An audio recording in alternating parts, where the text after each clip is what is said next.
श्रीसुरभ्यै नमः श्रीसुरभ्यै नमः श्रीसुरभ्यै नमः श्रीसुरभ्यै नमः। హరే కృష్ణ.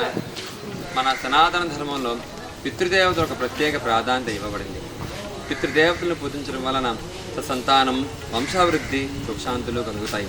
అటువంటి పితృదేవతను పూజించే మహదవకాశం ఈ నెల 7వ తారీఖు నుండి 21వ తారీఖు వరకు, అదే భాద్రపద బహుళ పాడ్యం నుండి అమావాస్య వరకు జరిగే మహాలయ పితృపక్ష అమావాస్య వరకు.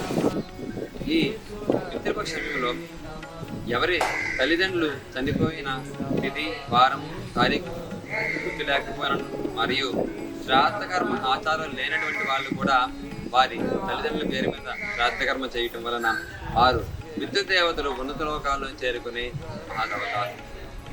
అటువంటి ఈ పితృపక్ష సమయంలో ముఖ్యంగా చెప్పబడినది గోసేవ, అన్నదానము, సాలగ్రామార్చన తదితరమైనవి. గోమాతలో 33 కోట్ల మంది దేవతలు వశీభూతమై ఉన్నాయి. అటువంటి గోమాతను పూజించడం వలన మన పితృదేవతలు ఉన్నత లోకాలను చేరుకుంటారు. కావున మన శ్రీకాకుళం జిల్లా రణస్థలం మండలం కోస్టా గ్రామానందు నెలకొని ఉన్న SKCM గోశవ ఆశ్రమనందు సుమారుగా 500 పైగా దేశీయ గోమాత సంరక్షణ జరుగుతుంది. గోవుని పూజించడం వలన పితృదేవతల యొక్క ఆత్మశాంతి జరుగుతుంది.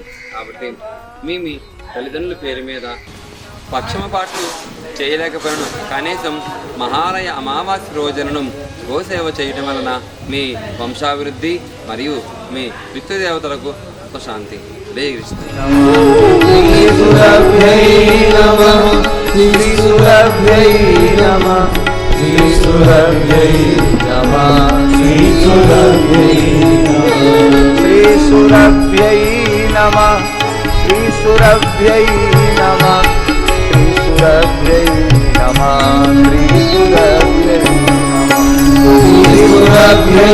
नमः श्रीसुरभ्यै नमः श्रीसुरभ्यै नमः श्रीसुरभ्यै